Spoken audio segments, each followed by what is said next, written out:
Another day in crypto, another exploit. Welcome back to the channel. My name is Wajaha, and today we're just going to do a little recap of yesterday's events. And what was the main thing that happened and affected me was the Conic Finance exploit. Now, for those of you who don't know, Conic Finance is an application that I've talked about on the channel. I've actually done a couple of videos on it. It's an application built on top of the Curve protocol that had this really innovative omnipool feature. And essentially what happened yesterday was they had two separate exploits, and I was unfortunately affected by this because I had LP but also own Conic Finance tokens, which you may know because some of you are following my portfolio series as well.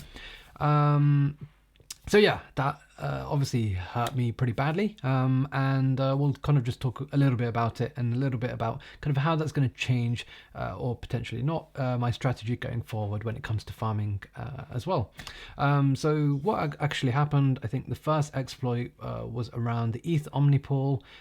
There wasn't actually a problem with the code, but rather some of the configurations around some of the data with ETH or wrapped ETH when interacting with some of the curve pools. It's a bit technical. Some of it goes over my head, so I won't talk about that today. You can see they have just announced a post-mortem and kind of explain kind of what happened. And then later on in the day, one of the other pools, the CRV USD pool, was also began to get exploited via this flash loan mechanism. Thankfully, the Conic devs were fairly quick, and so the damage in terms of actual funds lost is fairly low. I believe the ETH omnipool was around $3 million worth of assets, and the CRV USD omnipool maybe around $1 million. Yes, it is quite a fair amount of money, but if you actually consider that Conic did have 150 million in total value locked, it's not the greatest amount. So fair play to the Conic devs for acting quickly, but yes, unfortunately, another day in DeFi, another exploit. And it does bring a few questions regarding kind of, how can you really assess the safety of a protocol? Personally, I was fairly convinced that Conic was safe. They've got Gigabrain devs, they work closely with the Curve team. But still, it just brings, highlights the case that in DeFi, even if you do research, you can still be affected. I mean, the code was safe here, but rather it was some of the other configurations that had some issues. And despite having audits, things can be exploited. Everything is run on smart contracts, it's all code. Code can always have issues. Overall, how much did it affect me? Well, to be honest, I did panic a little bit, and I did end up dumping my Conic tokens because at the time I didn't realize that the dev team were able to patch this so quickly. I was there in real time seeing the exploit happen, and so I pretty much puked my tokens at the bottom. I mean, thinking about it now, of course, should have just stayed calm a little bit and kind of evaluated the situation, but it's hard to do so when you're in that moment and you've got your actual money invested as well. So yeah, how much did I lose overall? I think I've lost about 6% of my portfolio overall, so quite a fair amount, but thankfully it wasn't bigger than that, and I think 6% is something that I can hopefully make back in future. So it does highlight a few things. Number one, diversification is really important. I've learned my lesson about this in the past, and I think there's a chance that I will be exposed to projects or protocols or farms that are exploited in future again, but I think diversification is important, and it does help to reduce the damage. In my case, only 6% today. Number two, I think being careful with where you're allocating is really important, especially when it comes to on-chain. You have to sometimes think, is the reward from a particular protocol, farming at 15-20%, does it really outweigh the risks that come with it? In the case of Conic, I still think that had I gone back in time, I probably would have still done the same thing if it was out next week, for example, because I did do my research with it.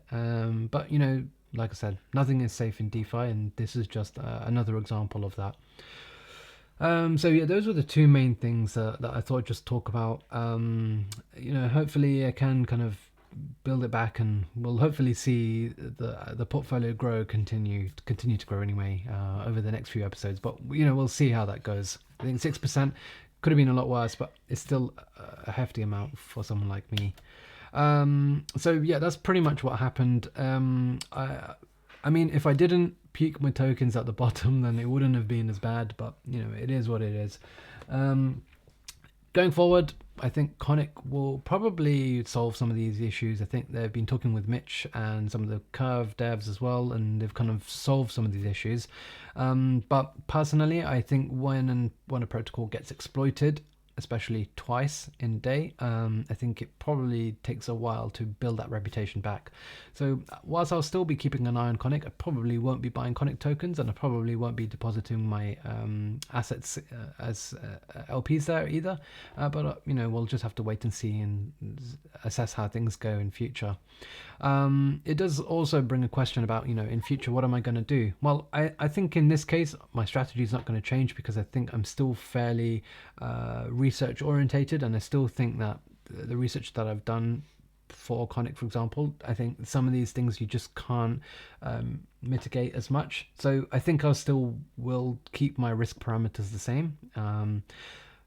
I think this was just an unfortunate case. So yeah, I think I have had some time to reflect, and I have had some time to think about kind of my strategy going forward. But I think I think ultimately feel like my research is still relatively strong, and I think this is just one of the unfortunate things that does come with being on chain.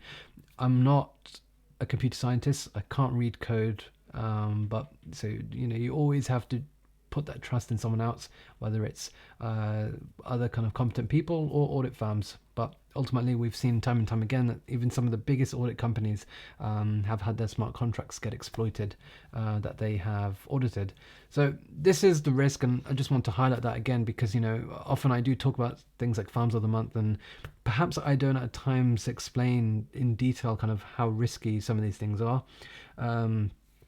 Of course, nothing that I say is financial advice, but I'm sure that some of you do look at the farms that I'm talking about. So yeah, I just wanted to highlight that today. Yes, I did make a loss, but we'll make that back in future, I hope. And I hope that anyone who was affected, who did watch my videos, wasn't affected too badly. So I'm really sorry that did happen.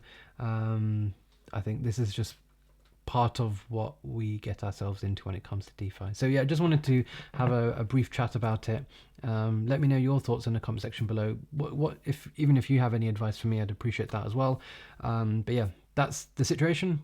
We'll make it back, but yeah, definitely a tough few days, and I probably will continue to reflect and continue to think about kind of ways to optimize my strategies going forward, whether it comes to token allocation, but also some of the things that I like to do on chain, like farming. So that's all I've got for you today. Smash the like button, subscribe to the channel, and we'll have plenty of content in the near future.